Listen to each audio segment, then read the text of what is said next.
Welcome back to the Lightning Bolt Chronicles. If you're new here, welcome. I am Christina McCrary on Facebook, aka The Black Mirror, aka Captain Kristen, blah, blah, blah, blah, blah, aka Christina McCrazy on Instagram and TikTok, host of McCrazy's Place podcast on YouTube. Just dropped go check out my episodes on YouTube. Co-host of Thursday Night Live. Catch us every Thursday night at 5:15 p.m. Pacific, 8:15 p.m. Eastern. Hop in the comments and chit-chat with us. And co-host of this, your Lightning Bolt Chronicles, with my beautiful co-host. Please introduce yourself, ma'am. Hey, magical friend. It's your local Hufflepuff, Erica. I'm Poodle Noodle 82 at the Instagrammy place. At the Instagrammy place.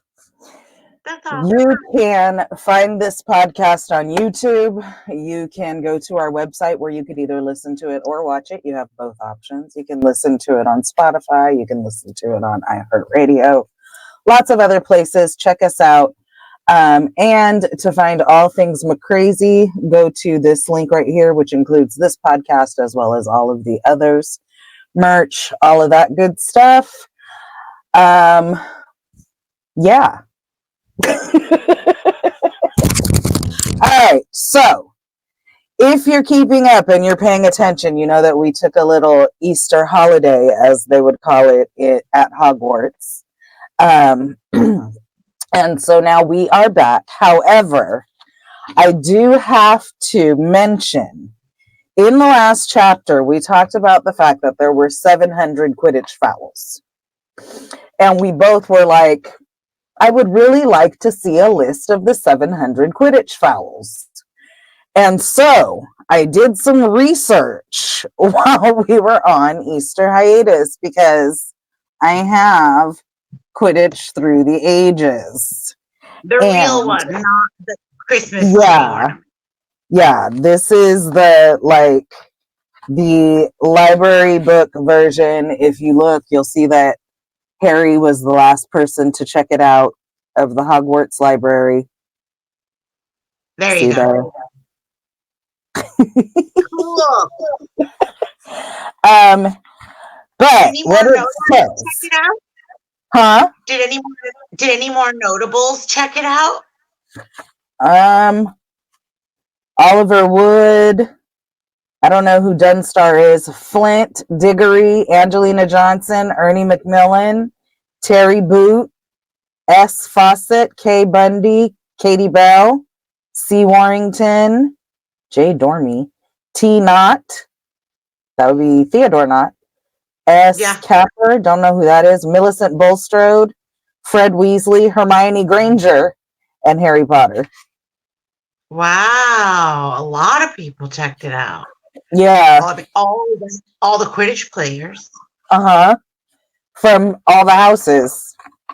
Yeah. So, under fouls, it says, rules are, of course, made to be broken. 700 Quidditch fouls are listed in the Department of Magical Sports, Games and Sports Records, and all of them are known to have occurred during the final of the first ever World Cup in 1473. The full list of these fouls, however, has never been made available to the wizarding public. It is the department's view that witches and wizards who see the list might get ideas. Then it goes on to say, I was fortunate enough to gain access to the documents relating to these fouls while researching this book, and can confirm that no public good can come of their publication. 90% of the fouls listed are, in any case, impossible as long as the ban on using wands against the opposing team is upheld. This ban was imposed in 1538. Of the remaining 10%, it is safe to say that most would not occur to even the dirtiest player. For example, setting fire to an opponent's broomtail, attacking an opponent's broom with a club, attacking an opponent with an axe. This is not to say that modern Quidditch players never break rules. 10 common fouls are listed below. The correct Quidditch term for each foul is given in the first column. So, blagging applies to all players, and what it means is seizing the opponent's broomtail to slow or hinder. Blatching applies to all players, and it means flying with intent to collide. Blurting applies to all players, and it means locking broom handles with a view to steering opponent off course. Bumphing only applies to bumphing, B-U-P-H-I-N-G, bumphing. I know, right? Okay. Applies to beaters only, and the description is hitting bludger towards the crowd, necessitating a halt of the game as officials rush to protect bystanders, sometimes used by unscrupulous players to prevent an opposing chaser from scoring. Cobbing applies to all players, and it is the excessive use of elbows towards opponents. Flacking only applies to the keeper, and it's sticking any portion of anatomy through the goal hoop to punch the quaffle out. The keeper is supposed to block the... Through the back, right? Like, through it at all. You can't, like, reach in and catch it and keep it from going through. Because it says the keeper is supposed to block the goal hoop from the front rather than the rear. So, yeah. He can't put any of his body through he, she, whoever, because there's been girl keepers too. Hover sacking only applies to the chaser. Hand still on the quaffle as it goes through the goal hoop. The quaffle must be thrown. Quaffle pocking applies to chasers only, and tampering with the quaffle, for example, puncturing it so that it falls more quickly or zigzags. Snitch nip, all players but the seeker. Any player other than the seeker touching or catching the golden snitch. And stooging applies to chasers only, more than one chaser entering the scoring area. Oh, I didn't know there was a scoring area. Interesting. So, yeah. Those Isn't the quaffle hard? I don't think so. It's like a soccer ball, no? It's not like a soccer ball? But it has those divots in it. It has those like concave areas. How are the convex areas supposed to stick out? That's a good question. I always imagined it like a soccer ball. Yeah, but I just don't understand how the little sticky outy parts stick out. It's very like there are certain edges that seem quite strong. We couldn't touch them when we were at the Universal, huh? No, I don't want you to touch anything. All right. Moving into. Well, I'd like to, feel my way around. That's fair. That's fair. Okay. Moving into the new characters and chapter summary.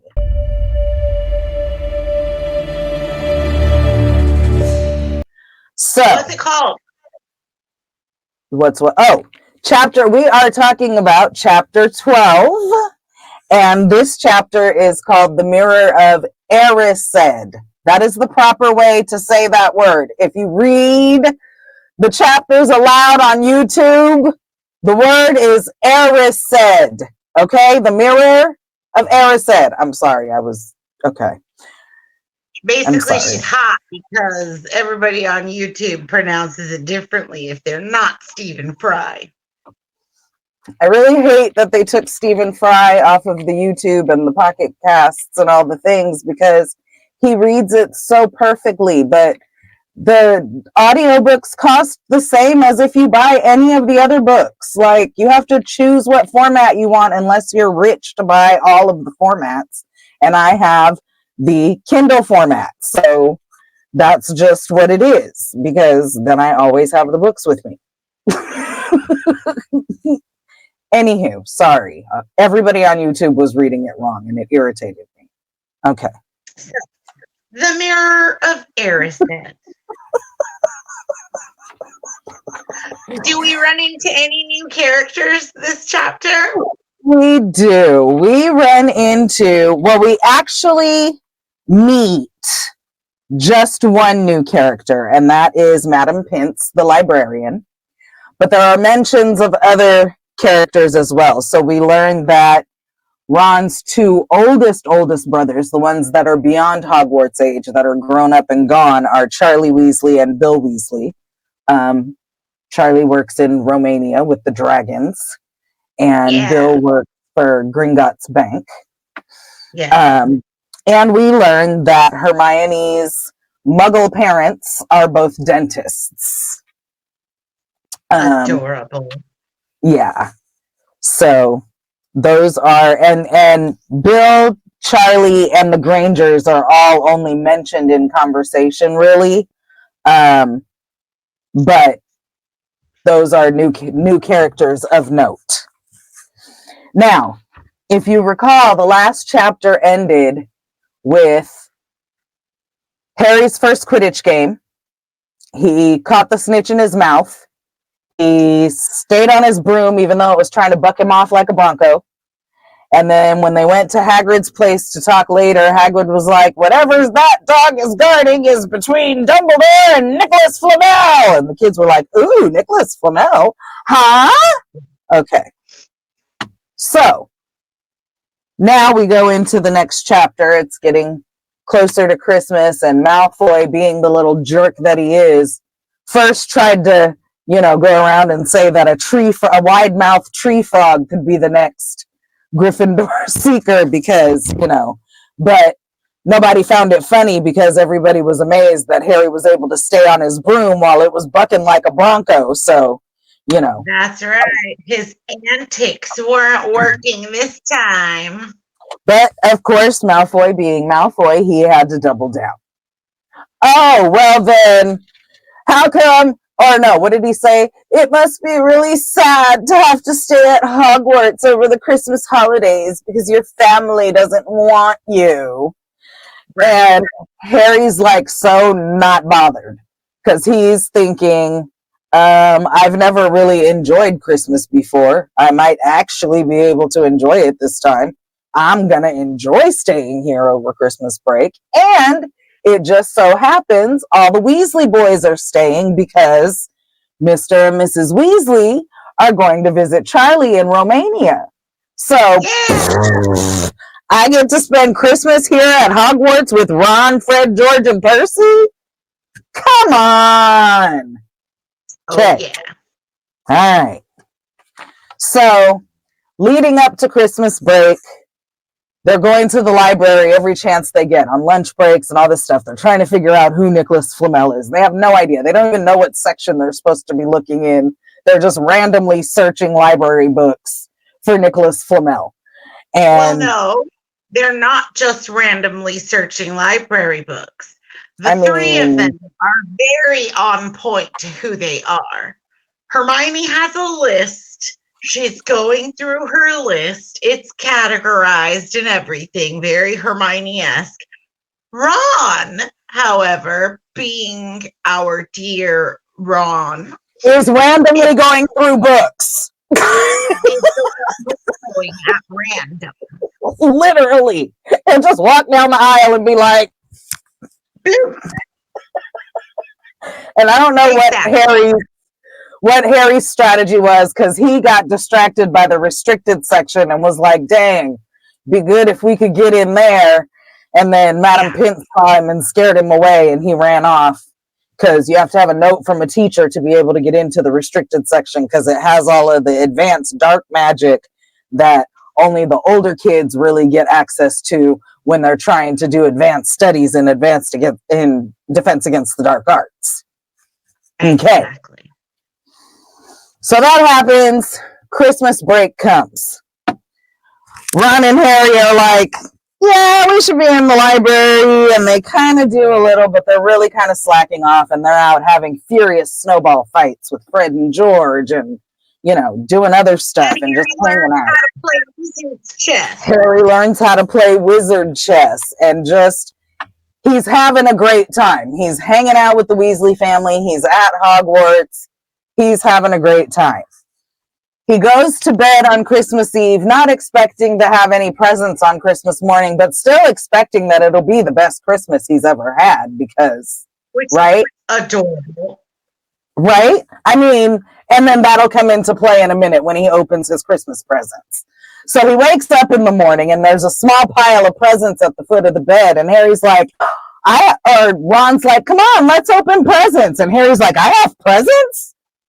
And he looks down there and sure enough, he's got a little pile of presents. Now, Ron's pile's a little bigger, but even still, Harry's just like, dude, I have presents. Like, what? Well, yeah, Ron was like, what were you expecting? Turnips.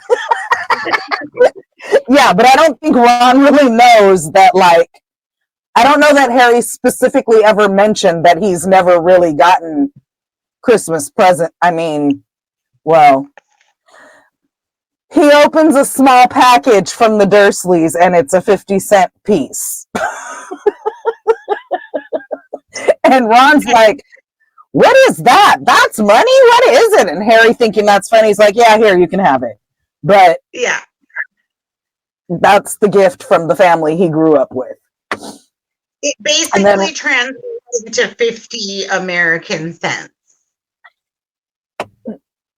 Right.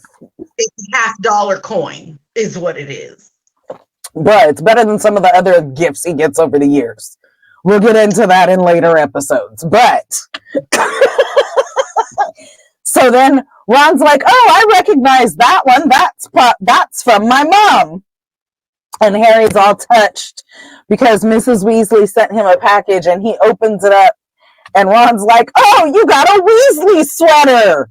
And Harry looks and he's got, I think Harry's was green to match his eyes. And then Ron is like, every year mom makes us all a sweater and mine's always maroon. I hate maroon. There's also fudge, which Harry says is really delicious. And then Fred and George come in and they've got on their sweaters. Their sweaters are blue with a G and an F on the front. And they're like, oh, yours doesn't have a letter on the front, Ron. I guess you aren't going to forget your name. We know we're called Gred and Forge. Yep. And then they notice that Harry has one. And they're like, oh, Harry, she did a really good job on yours. She must take her time if you're not in the family. But the best part is that they actually say, they're like, oh, Harry's got a Weasley sweater. It's a Weasley sweater. I love that. Because that's exactly what they are. Handmade by Mama Weasley for everyone. Now you got one too, Harry. You're in the family as well. In the family. That's And then Percy comes down and he's got his sweater over his arm and he's being Percy as usual. And Fred and George are like, nope, Christmas is for family, Percy. And they put him in his sweater and they drag him down to breakfast with his arm stuck in his Weasley sweater. Now, Harry got a couple of other gifts as well. Hagrid whittled him a flute. Sounded a little bit like an owl. Hermione gave him a box of chocolate frogs. And there was another gift. And when he opened this gift, there was a note, but he didn't know who it was from because the note wasn't signed. It was just some slanty, loopy handwriting. And it said, this belonged to your father. It's time I returned it to you. Use it well. And Ron's jaw immediately drops, and he's like, oh, I've only ever heard of those. It's an invisibility cloak. Put it on. And Harry puts it around his shoulders, and when he looks down, everything is gone except his head, and it kind of startles him. And then he puts it over his head and realizes he's invisible, and he's like, whoa. And Ron's like, whoa. And Harry's like, what am I gonna do with it?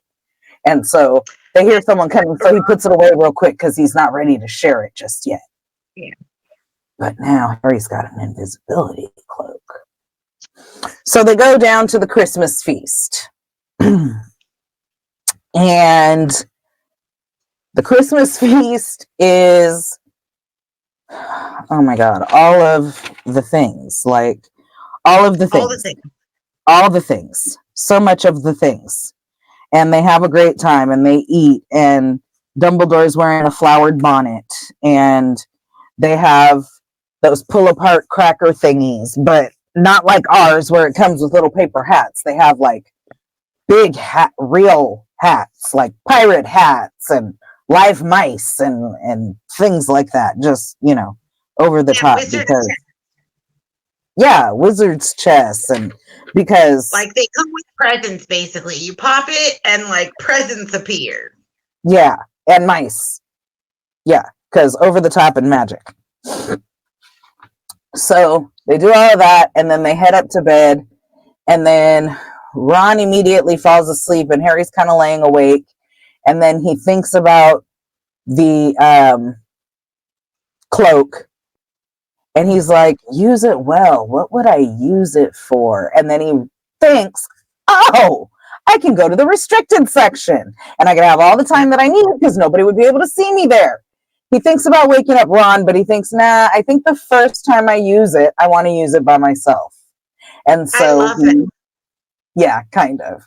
And so he sneaks out of the dorm in his invisibility cloak and goes down to the library and goes to the restricted section.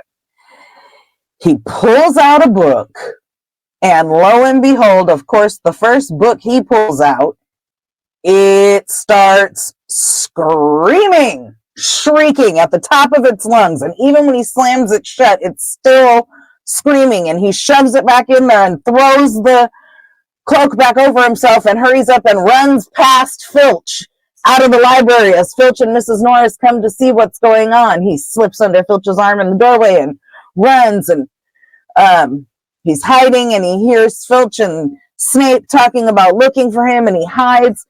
He backs into a classroom with his cloak still on, and they pass by, and he doesn't see them. And so he's standing there, and he turns around, and he sees this mirror. And he's like, oh, I want to see what I look like fully covered in my cloak again. And so he walks up, puts the cloak on, and walks over in front of the mirror. But when he stands in front of the mirror, instead of seeing himself invisible, he sees himself, but he also sees a whole bunch of people standing behind him. And as he's looking, he's trying to look behind himself, and there's not anybody there, but in the mirror, there's all these people standing behind him. And he looks, and he sees this beautiful woman with long, dark, red hair and his eyes. And he's like, Mom? And she's like, yes. And she's smiling and she's crying at the same time. And then a man puts his arm around her, and he looks at the man, and the man has glasses, and he has untidy hair that sticks up exactly like Harry's. And he's like, Dad? And he's nodding, and he's crying and smiling, and he's seeing his parents basically for the first time ever.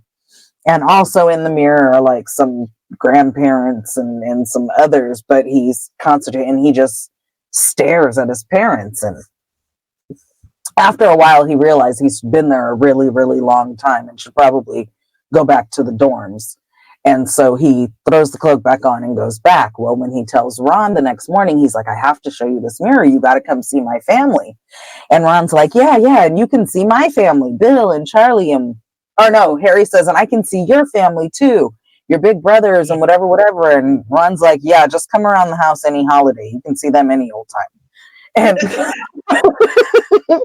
and Ron's like, how come you didn't wake me up. And Harry's like, I just wanted to, use my dad's cloak by myself, whatever. Okay. So that night, him and Ron both go out and they're wandering around for a while because Harry can't remember how he got into the classroom that he got into because he was running away from the library and he was trying to hide and whatever. And just as Ron's ready to give up, Harry finds it. And he's like, no, it's here. So they go in and Harry immediately beelines for the mirror and he's standing. He's like, see, look. And Ron's like, what? I can't see anything, as he's standing off to the side. And Harry's like, well, here, stand in front properly so you can see. And Harry's like, see, do you see? And Ron's like, whoa, no. I'm standing alone and I'm head boy. And I have won the Quidditch Cup and I've won the House Cup and I'm Quidditch captain. And Harry's like, what? And Ron's like, do you think this shows the future? And Harry's like, how could it? My parents are dead. And Ron's like, I don't know.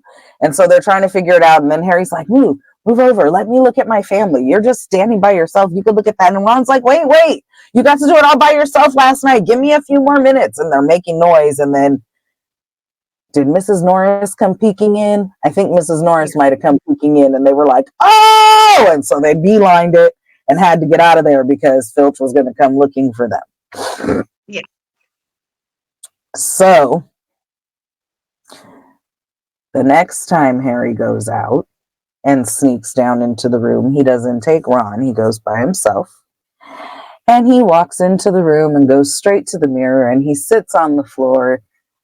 Crisscross applesauce. We used to call it Indian style, but I think that's no longer PC or something, right? So crisscross applesauce. And then he's sitting there and he's looking, and then all of a sudden he hears, so, back again, Harry?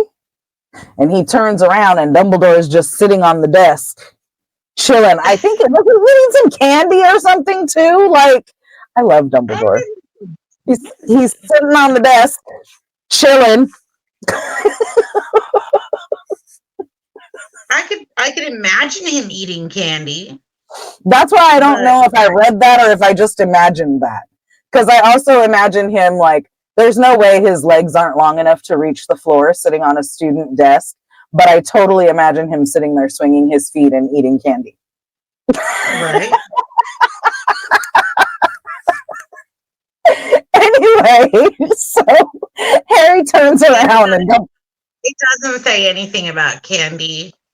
See, but I could see it in my head, him eating. Right? Like, that's why I said, does it say that? Because I'm picturing what I'm picturing. And it wasn't in the movie, so. Anyway, so he turns around, he sees Dumbledore sitting on the desk, and he's like, oh, Professor. And he's like, oh, I didn't see you there. And Dumbledore says, I don't need a cloak to become invisible. And Harry's like, oh. And then, like, my favorite part of anything ever, because it shows you how much of a great teacher Dumbledore is, he hops down off the desk and goes over to the in front of the mirror and sits down, crisscross applesauce, right next to Harry on the floor. So, and he makes it a teachable moment. So, have you figured out what the mirror does, Harry? Have you, figured out what it's showing you? And they talk it through, and Harry realizes that it essentially shows you the deepest desires of your heart. And the kind of interesting thing here is, hold on, I had tried to get to the page ahead of time, but so the inscription around the top of the mirror is Erised stra eru oit ube kafru oit on wosi. And I probably butchered the pronunciation, but the secret is there is no pronunciation, because literally it just says backwards. Right. I show not your face, but your heart's desire. Erised is desire spelled backwards. So the mirror of Erised shows you your deepest desires. So Dumbledore tells Harry, a happy or a man who has everything he desires would look in the mirror and it would just look normal.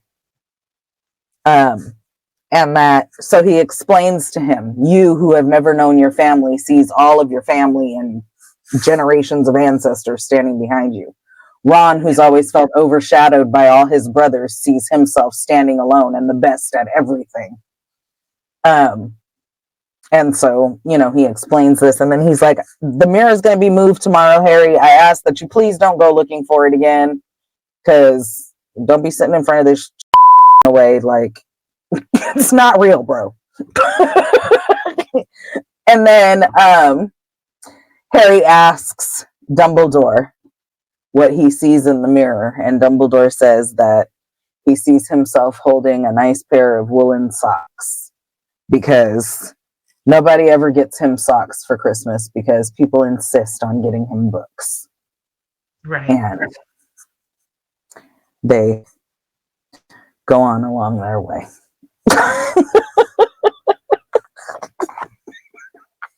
Did I leave anything out, or did I get it all? Two things that I would add. At the very beginning, you said that they had snowball fights, but not only did that happen, but Fred and George, being Fred and George, literally beat snowballs to hit Quirrell in the back of the turban. I forgot about that part. And whack him in the back of the turban. Bruh. Fred and George are so annoying, but so funny. Another thing. Yeah. During the feast, it's normal life, right? It's people, they're living there. It's a boarding school. All the teachers are getting saucy. Okay. All the teachers are getting saucy, and Hagrid's steady turning more red in the face. And Hagrid kisses Professor McGonagall in the cheek, and she in turn blushes, which is not McGonagall behavior. Well, yeah, and I just really love the normalcy of it all for him. The relaxation. Yeah, to be in such a comfortable and like normal space where he's really for the first time experiencing what a Christmas holiday really should be, right? Spending time with loved ones and enjoying, you know, party favors and all the foods and all that stuff. Yeah, it's a beautiful, beautiful thing. It's so heartwarming. Yeah, those were the only things that I think. Yeah. Oh, I do have a question. Uh-oh. The mirror. Do you think that the mirror would also show like muggles? Do you think it was only the Potters? Could it have been the Evanses as well? It's possible. Because I don't think it's a... Evans is Lily's maiden name, yes. And Lily is a Muggle-born like Hermione. So... Right. Her family is all Muggles, and James's family is, they are actually pureblood, I believe. Aren't they pureblood, the Potters? Oh yeah, they go way back. Yeah, we'll talk in the future. Yeah, so I think if a Muggle stood in front of the mirror, they wouldn't see their heart's desire. I think it would show as a regular mirror because of the protections they put on magical objects for Muggles. But I think that because Harry was looking in there, it's totally possible that the Evanses were also part of that crowd of people, because it's him seeing his family. Yeah, but it didn't mention, so like basically it talked about Harry's knobbly knees, like he saw somebody that kind of looked like he had his knees. Obviously, it described his parents a lot, but it didn't really describe anybody else so much. So I was just wondering, like, did he just see the Potters? Did he also potentially see Lily's parents? He says one of his grandfathers. Mm. Typically, people have two, so that could be one of the Muggles. Yeah. It doesn't really say it, just because it doesn't even say who those people really are, except that one of the grandfathers, and then it very much describes his parents. So I think it could have the Muggles in there as well, because it would know Lily's lineage, you know? Right. But it probably left the Dursleys out on purpose because he already knew about them and nobody wants them. Mm-hmm. Interesting. Okay. Yeah, I think that was it for me. Okay, so then book versus movie.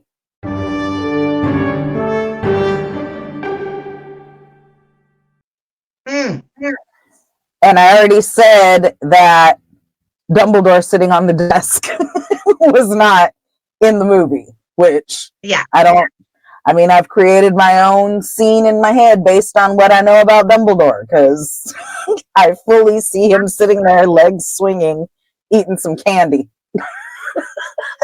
There are a lot of differences here. One of them, there's no Christmas feast in the movie. There's not? In the first movie? No, they never sit down to have a real Christmas feast.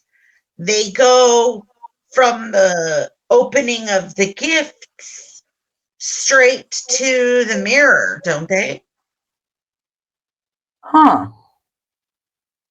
Like he's roaming around the castle with his cloak, goes to the restricted section, finds the mirror, and then the break is over. Also, Fred and George do not bewitch snowballs to hit Quirrell in the back of the head, or they also don't share that kind of Weasley family moment with the sweaters, besides obviously Ron and Harry being together opening their gifts. Yep. Yeah. And most importantly, speaking of the mirror, only Harry's parents are reflected in the mirror in the movie, whereas in the book we just said his family, like there are at least 10 people in there, he says. Well, I was going to say, does he actually take Ron to the mirror in the movie? Nope. That also does not happen.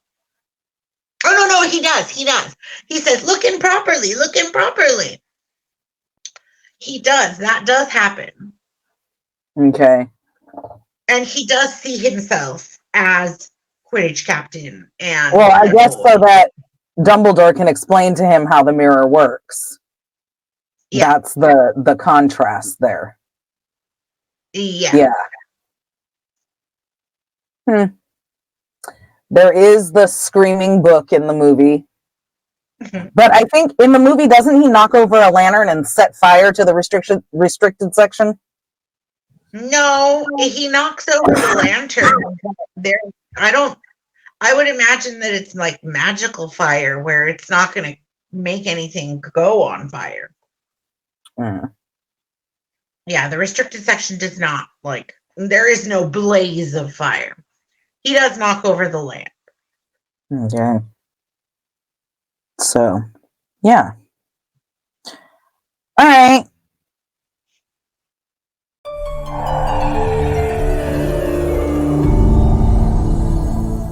So, what is your takeaway from this section? from this chapter? Okay.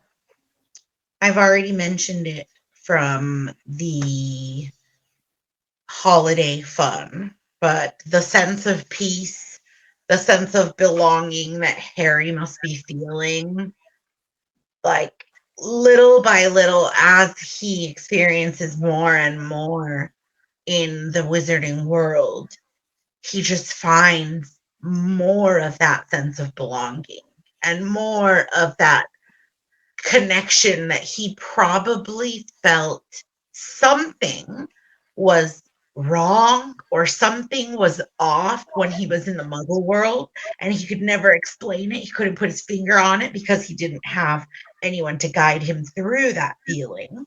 And now it just all unravels in this most natural way, and there he is, and just that peace, like, okay, the mystery is solved, this is where I belong, and just enjoying those moments of uh, belonging with his friends.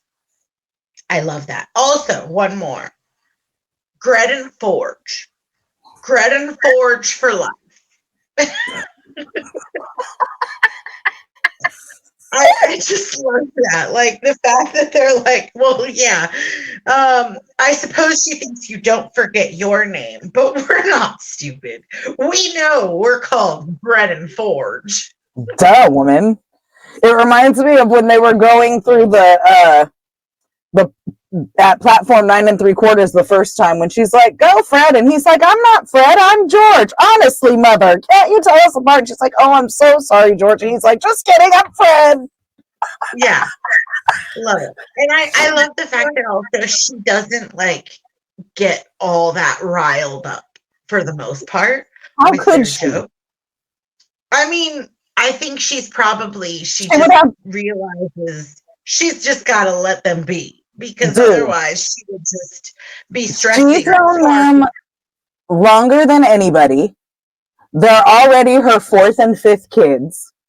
Yeah. And if she really let them get to her, she'd have like 12 heart attacks a day.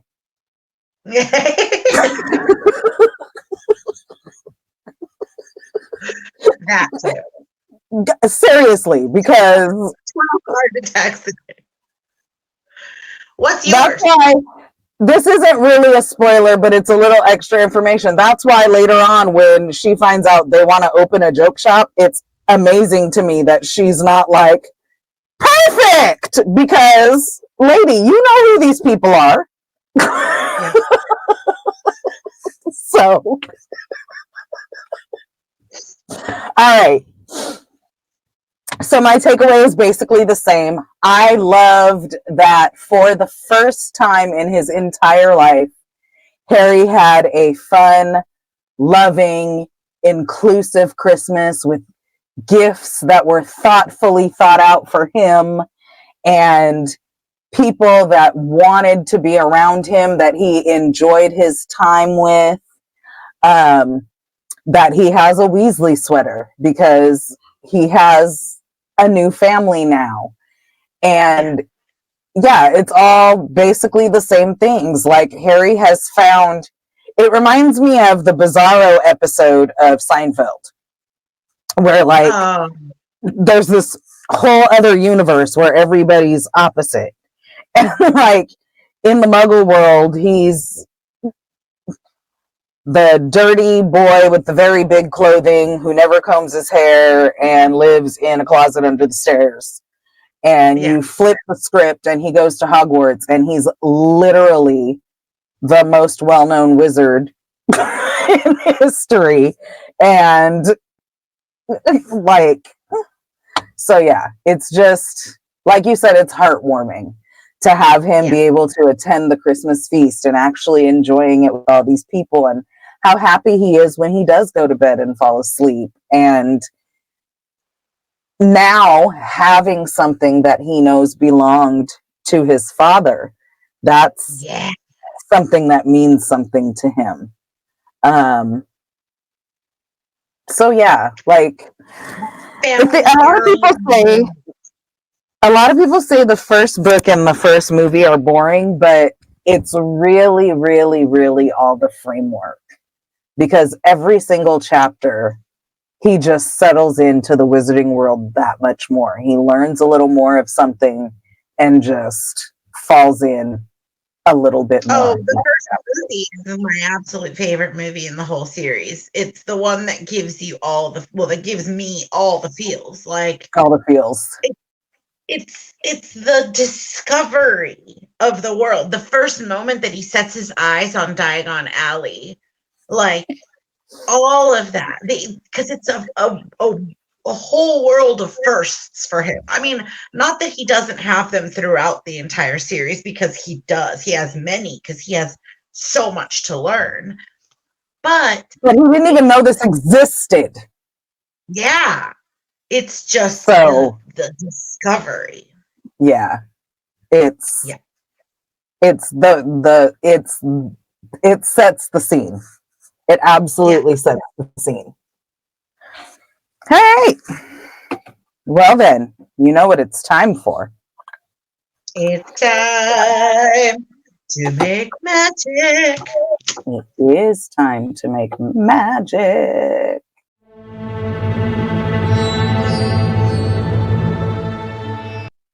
Although I feel a bit defeated. Oh. Okay. Talk to us. Okay. I know that there are a lot of, like, you can go online and you can find tutorials and things of how people do different stuff, how people try to make different things.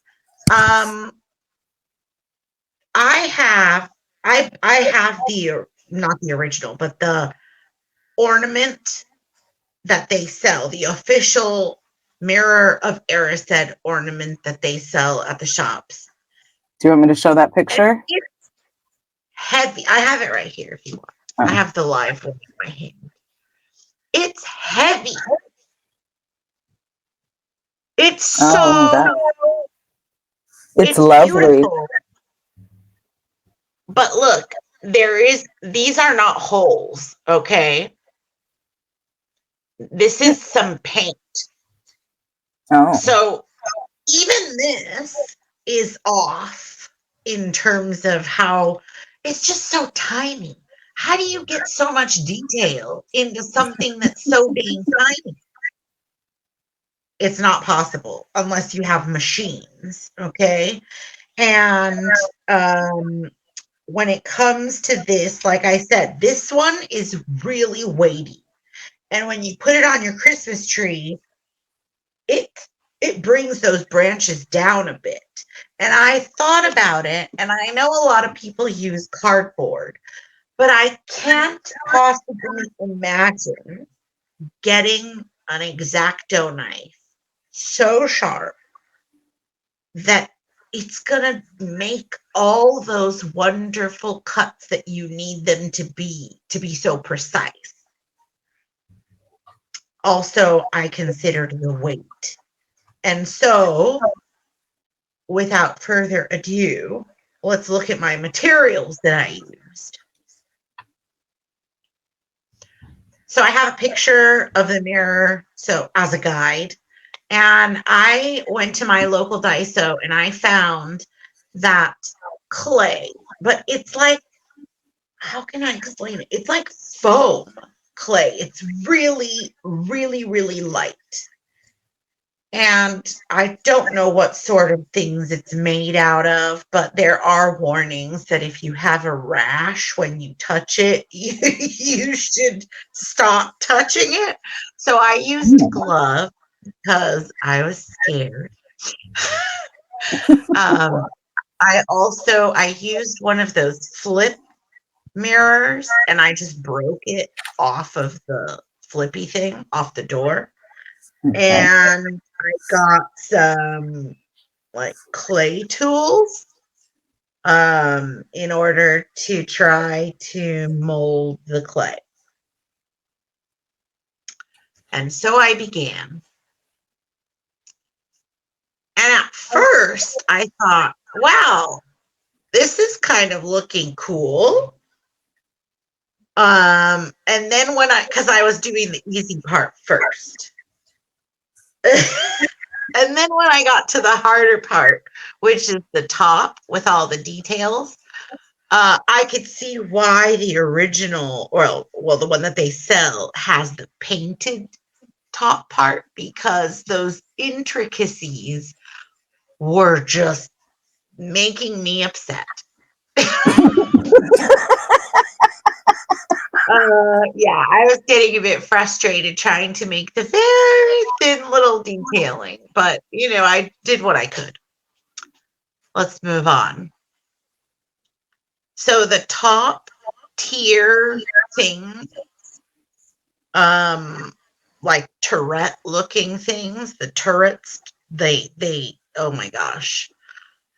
To get them as small and delicate as they should be was also upsetting me, because since this isn't like heavy clay, it's foamy clay, it was getting a little bit tedious at this part. I did my best. Let's change the picture. You can't really see the details very well here, but yeah. And then when it dried, I made it with the mirror inside, like so that I could make sure that the mirror would fit properly, that it would like lock in properly. And then when I went to take the mirror out so that it could dry and so that I could spray paint it, the turrets fell off. And and the base, the bottom, also kind of came apart. Well, it broke off the sides. So then I went and I got some glue. So I glued everything together and I spray painted it and I let it dry. Now, you can't really see it very well here, but the areas where I glued, where you can see the glue, the color is off from the clay. And I actually would recommend putting a coat of glue on the whole thing before spray painting it, because it comes out extra shiny when you spray paint over the glue, which is very interesting, I found. So you can kind of see at the base of the turrets, like it's a little bit shinier. And then at the, like where the column meets the base, it's a little bit shinier. I don't know if you can see that, but I'll show it to you. I can't see it at the bottom, but I could see it on the turrets. Yeah. So then I put the ribbon, I put it all together. I put the mirror in there, and then I put the ribbon on the back of the mirror. I just taped it. And then I hung it on my tree to show you what it looks like. Here are the two side by side. The one on the right, the darker copper looking one, is the official one. And the, let's say, chunky and disproportioned one is mine. Wow. I'm so embarrassed to show you. Look at this level of chunk. Is it heavier than the other one? Oh no, it is light. I told you, it's like foam. Oh, okay. So interesting, because it looks heavy. No, it is very light. It's so light. It's basically the same weight as this highlighter. The only weight to it is the mirror. That's it. And because it looks heavy. The shininess there. Yeah. This looks almost matte compared to the shine there. Yeah, I see it. So it's where you can see the glue, like right there, and right there, and right there, which is where I connected the pieces. But look at how messy it looks. Like, it just looks so messy everywhere. But I do appreciate the fact that this is like a little window area, but I didn't get all the details by any means. However, of course, the original one, this is just paint, right? So you can tell that they had their issues with the details as well. But look at how like thin and delicate the turrets are here, and you could fit like 2 of them. Yeah. With mine. Yikes. So when you said you were doing the Mirror of Erised, I really thought we were doing like cardboard, not clay. So yikes. I mean, if you want cardboard, go for it. Again, yeah, I don't know, with any of these crafts, you have full leeway to do all kinds of things. But in this case, I really wanted it to be lighter because I have the one that's the actual merch, and I know how heavy it is, and I know that when I put it on the tree, it weighs the branches down. And so because of that, I wanted to go a different direction. And I just knew that when the ones that I've watched people doing it with the cardboard, the cutting, the intricacies of the cutting is not something that I'm interested in doing. I prefer to work with clay. Okay. Yeah. So pick your poison. All right. We'll see how that comes out. I'll decide how we're going to move forward with that. Yeah. All right. It is time for Hallows or Horcruxes.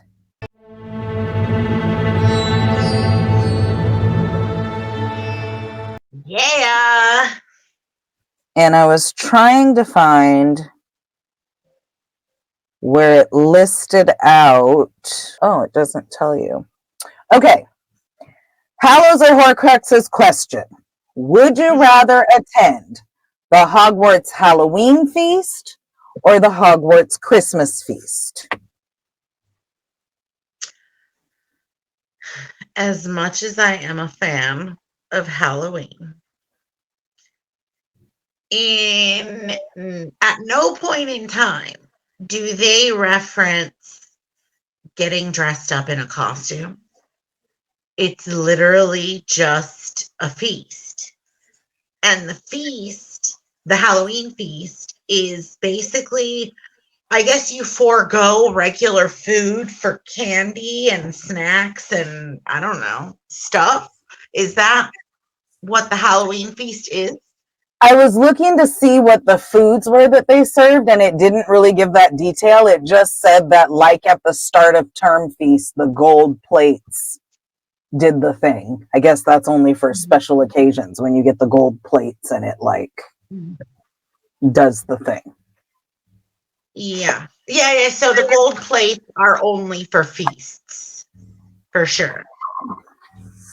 That, like, when they magically fill themselves and stuff, it's for like start of term and special events, right? Yes. But it basically says that 1,000 live bats fluttered through from the walls and the ceilings. There were candles in the pumpkin. The feast appeared suddenly on gold plates, as it had at the start of the term.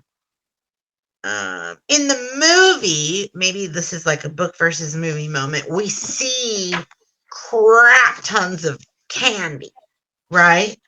Candy, chocolates, things like that. Yeah. The Christmas dinner, however, has 100 fat roast turkeys, mountains of roast and boiled potatoes, platters of chipolatas, tureens of buttered peas, silver boats of thick, rich gravy and cranberry sauce, and stacks of wizard crackers every few feet along the way, etc., etc. Flaming Christmas puddings. Question. And obviously for the adults, some wine. Adult juice, right? So wine. Based on the fact that we're not getting dressed up in costumes, which is like my favorite part of Halloween. I'm gonna go Christmas feast because that just sounds like a much more wholesome, nicer, fun, inclusive time. And man, that food sounds really good. What are chipolatas? I don't know. Oh, we'll have to look that up for later. Okay. Yeah. I too decided Christmas. And the reason I really decided Christmas was because, like you said, Halloween isn't really a thing over there in the UK. They don't dress up and all that kind of stuff. So what's the point? Secondly, Halloween is during the regular school year where everybody's there. So it's like any other regular feast. It's just made a little fancier with the gold plates and the decorations and all that. Whereas Christmas is just people who chose to stay at Hogwarts over the holidays. So it's a smaller group. It's much more close knit. You could actually sit and have conversations and all that kind of stuff. It's just a little more personal, low key, and like you said about the teachers and all that, very relaxed and very like everybody's on break, you know? So yeah, Malfoy's Christmas for me too. And Malfoy's not there. But yeah. Hermione's not there. Right. But like I said, at the same time, it's the difference between the whole school being there, including Malfoy, versus everybody's on break. So everybody's chill, everybody's hanging out. Dumbledore's wearing a flowered bonnet. McGonagall's had too much wine. You know, it's a good time. Yeah. Agreed. Okay. Yay. Yay. All right. Tell the people where to find you. Poodle Noodle 82. At the Instagrammy place. That's right.